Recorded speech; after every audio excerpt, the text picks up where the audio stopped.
So, Blake, how would you describe SpaceX as a company? I would describe it as a satellite company that makes like the most bizarre and kind of worst unsafe AI that you can imagine, used for like taking women's clothes off worldwide, or a rocket company that operates a social network. It is just this bizarre stack of businesses that seem to have nothing in common except for Elon Musk.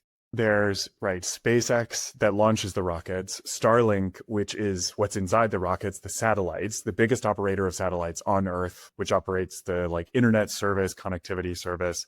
There's XAI, which most famously makes the Grok chatbot. And within XAI, there is the social network X. It is this huge financial stack of companies. SpaceX worth hundreds of billions of dollars. Starlink, extremely valuable. Twitter, we had a price tag, 44 billion from way back when. It's so much money. So, you have a colleague who has kind of spelled out this upcoming IPO, which will make sort of a completely different financial picture of all of these companies that are all connected in kind of tenuous ways. Do you want to talk a little bit about his reporting? And then I'd love to get in a little bit to like how you value a company that's constructed in this way. Yeah, so my colleague Nick Robbins Early reported on SpaceX filing for the IPO. What we might get from that will be, and the most valuable thing to us as the public, will be audited financial statements and an explanation from SpaceX of this is how we do business, this is how we make money, this is what we will do in the future, because you have to present to serious financial institutions. We are a serious business. We can make money. We will do real things. The company goes public in order to get in an infusion of capital from the wider stock market, rather than private investors who may know Elon Musk, like may be in a network. And SpaceX does make a lot of money through its like contracts with the government. That's its main source of revenue, and through the Starlink internet service. But it can access a much wider swath of investors. And kind of strangely, for a company this size, it's earmarking some shares of its investment for retail investors like you or I could do. That's pretty odd for an IPO for a company that's going public, but Elon has this devoted army of fanboys. And I think this is fan service to them in a way that an actor in a popular TV show might do a meet and greet or something. This is his version of that. That's a really So interesting parallel. I feel like also maybe people don't know also that the social power and influence of a really large fan base for Tesla is actually what led to the dramatic increase in its valuation in a way that totally. didn't make really any sense. And in the Tesla shareholder meeting last year, I mean, those are like diehard Tesla fanboys. And those are, in fact, the voting body that gets to approve $1 trillion contract, like payment package for him. It feels like also generally this IPO isn't necessarily about the underlying business logic. If it was, you probably would want to break off pieces of the company in a normal way, value them appropriately, keep some private as they were growing, like have some like set of practices where you Please systematically have like some business decorum. I know one would think, but obviously that's not what's happening. And it feels like part of this is this ego drive from Musk to be the first trillionaire. Is that what you think that is driving the kind of logic behind this? I think that's a big part of it, wanting to be the first trillionaire, but also there's nobody even close behind him. He's actually charting multiple routes to becoming a trillionaire at this point, like maybe through this pay package in Tesla, maybe through owning the huge chunk of this like bizarre Jenga stack of businesses. Like he's really going for that. I think another big part of it is the competition with OpenAI. He's going to court against OpenAI on April 28th, I want to say the trial begins in San Francisco, and it's about like the founding agreement of OpenAI that he was part of, and he hates Sam Altman, and they're going to fight it out in court. And OpenAI is planning to IPO at some point this year or early next. And I think Musk wants to be there first. Anthropic's also planning to IPO. Like we are on the verge of this kind of financial Christmas for the stock market. And like Santa says, you get an IPO and you get an IPO. And I think Elon Musk like wants to be first. He's like, I'm going to beat Sam Altman in court and on Wall Street. And I'm going to get it. There's so many men who need therapy. It's like a real, it's like You can really feel that energy. So you mentioned that a lot of the revenue for the different parts of the company are currently coming through government contracts. What implications do you think it has that a company like this is providing such core infrastructural services increasingly to the US government and other, actors, nation states around the world? How do you think that kind of correlates both with the growth and trajectory of the companies and also the IPO and also Musk's control and sort of political influence? It gives him an enormous concentration of political influence and was kind of the biggest worry, like when he was so firmly ensconced in the Trump administration, of like the concentration of this power in these two men who sit astride the entire US government.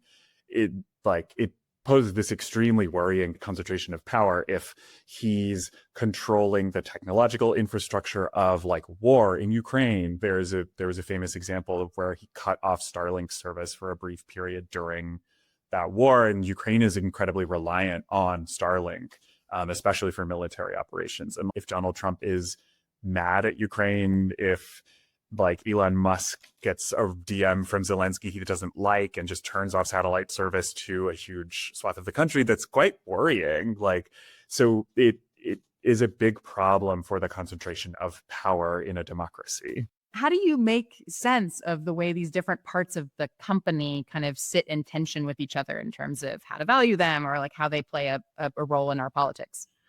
And I mean, speaking of concentration of power, like the kind of bizarreness, it was less than a week, I want to say, between Grok announcing itself as Mecha Hitler on via X and XAI signing a $200 million contract with the US military for use in their operations. And that is so confusing. Like, this has no demonstrable utility to the public anyway. I don't know about its classified operations, but no one uses Grok for serious purposes. No businesses like we've built on Grok in the way that they are with like we use Claude and Anthropic's wares. And how you value something like that, which, like you said, sits in contrast with a very physical, like real thing, 10,000 satellites orbiting the Earth. I think that's like quite difficult. And XAI is valued at like tens of billions of dollars, and based on like very powerful data centers that are just pumping pollutants into the air of Tennessee and Mississippi. That is the really baffling thing about SpaceX. It's like, how do these integrate? And how could SpaceX explain that these interlocking pieces work together? Let's say in 9 months' time, if there is a SpaceX stock ticker, does it then mean it's kind of a meme stock because there's no real way to value it as a company? I do think that like hype and forward-looking like ideas of a company play into how a company is valued. That's why Nvidia is valued at $5 trillion. Like, it does make something real, but also the markets are kind of projecting this enormous value. And I think that's going to play a lot of part in SpaceX. It's why for a long time, like, Tesla was more valuable than Ford, despite producing far, far fewer cars and having far less like built out infrastructure globally. It's because of the belief in Elon Musk and the belief in like electric cars that would carry forward. And also, like, maybe not faith in Elon Musk, but faith that other people have faith in Elon Musk, which I think is also this really complex thing where it's like the too big to fail of a cult of personality. How do you think about this interplay between IPOs and the AI bubble and like how risk is distributed economically? I think for distribution of risk, it's the company asking the American investing public to take on its own risk, to take on the risk for it, to distribute the risk to them and give it to the pension funds or the institutional investors and say, like, you guys want in? It could be great. It could pop. So it is a bit of like offloading that and saying, like, do you guys want to be part of this? Let's make a bet on our success. I think to your, like, the question we were talking about XAI of like, how do you value it? I think the AI bubble, like, hype will play into the belief that that is valuable, despite Grok's like many, many, many documented problems. And like, can it function in a way that other AI models can? We're not really sure. Like, I don't really think so. I don't think so either. Yeah. The Magnificent Seven grew far, far, far, far more in recent years than the entire rest of the stock market. And now they occupy something like 30% of its entire value. And so if something bad does happen to them, then the American investing public is not doing well. Like 401ks go way down. And so it ties the America's financial fortune to Elon Musk's financial fortune and his business by being so huge. What could go wrong?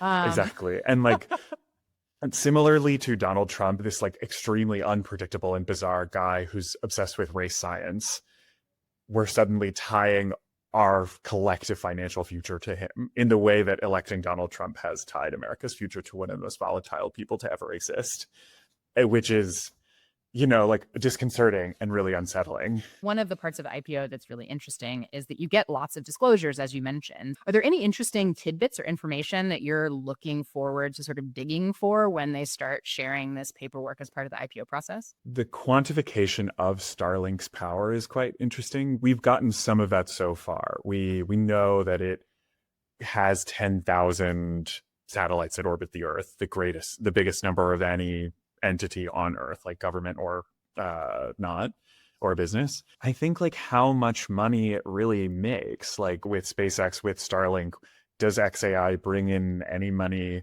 Twitter will have to be part of the audit as well. And so we've seen Twitter's fortunes go way, way, way down under Elon Musk's ownership. Like it's an ads company that also has a fleet of rockets, and like, maybe will beam lasers down on us. They're making data centers in space, but also having problems with like white nationalists appearing next to Walmart ads. And that is just really bizarre. I feel like most of us are not enjoying this process where a personality ends up driving so much of the speculation, the financial structures, the risk, the global economy, basically.